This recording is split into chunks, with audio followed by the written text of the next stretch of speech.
تو وہ کہتے ہیں کہ تم جب سانس لو تو تمہارا سانس بھی اللہ رب العزت کا ذکر کر رہا ہے. جس ہم جمعرات شریف میں یہاں پر ذکر کرتے ہیں تو اس میں ایک پریکٹس ہوتی ہے ذکر خفی کرنے کی. آپ اکثر جانتے ہیں جو اس میں شریک ہوتے ہیں. باقی اب آپ کی نالج کے لیے بیاض کر رہے ہیں. ایک ہے ذکر جلی جو ہم ظاہر آواز کے ساتھ کرتے ہیں، اللہ آواز کے ساتھ ذکر کرتے ہیں. ایک ذکر ہے ذکر خفی، دل کے اندر ذکر کرنا. جب آپ کی زبان بھی حرکت نہ کرے، زبان آپ کی تالو کے ساتھ جڑی رہے، آپ کے ہونٹ ہونٹوں کے ساتھ جڑے رہے، منہ آپ کا حرکت نہ کرے، آپ دل کے اندر سانس کے ذریعے اللہ کا ذکر کریں. اور وہ کس طرح سے ہے؟ فرماتے ہیں یہ بزرگان دین کا یہ طریقہ کار ہے.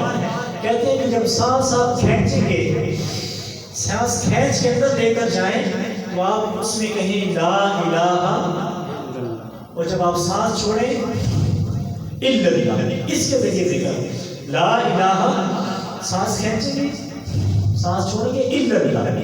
تو ذکر خفی اس طرح سے ہوتا ہے لا الہ، سانس کے ذریعے الا اللہ. جب سانس چھوڑیں گے تو وہ الا اللہ ہے. تو گویا آپ کا سانس ذکر کر کے اللہ رب العزت کا شکر بجانا رہا.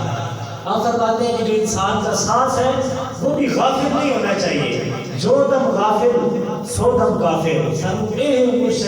سبق پڑھایا ہوا.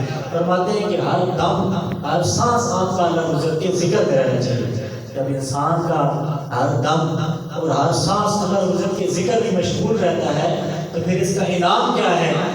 حضور پاک صلی اللہ علیہ وسلم کی پیاری حدیث مبارک ہے. حضرت ابو ہریرہ رضی اللہ تعالیٰ عنہ فرماتے ہیں مشکوٰۃ شریف میں کہ رسول اللہ صلی اللہ علیہ وسلم نے فرمایا کہ اللہ رب العزت اپنے بندے کے گمان کے مطابق ہوتا ہے کہ بندہ اپنے رب سے جیسا گمان کرے گا اللہ رب العزت اس طرح سے پا لے گا.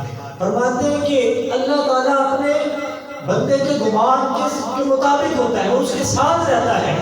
جب وہ اس کا ذکر دل میں کرتا ہے تو اللہ رب العزت بھی اس کا دل میں ذکر کرتا ہے. فرمایا کہ جب وہ اللہ رب العزت کا ذکر کسی محفل میں کرتا ہے ملائکہ کے لفظ آئے. فرمایا کہ جب کسی محفل میں کسی مجلس میں اللہ رب العزت کا ذکر کرتا ہے تو اللہ تبارک و تعالیٰ نے چونکہ اس سے وعدہ فرما دیا ہے کہ فاذکرونی اذکرکم، تو میرا ذکر کر میں تیرا ذکر کروں گا. تو اللہ تبارک و تعالیٰ اپنا وعدہ پورا کرتے ہوئے اس کا ذکر بھی محفل میں فرماتا ہے. اور وہ محفل نورانی فرشتوں کی محفل ہوتی ہے. اے بندے تو میرا ذکر بندوں کی مجلس میں بیٹھ کے کر رہا ہے، میں تیرا ذکر اوپر نورانی فرشتوں کی مجلس میں بیٹھ کر. اور آگے فرمایا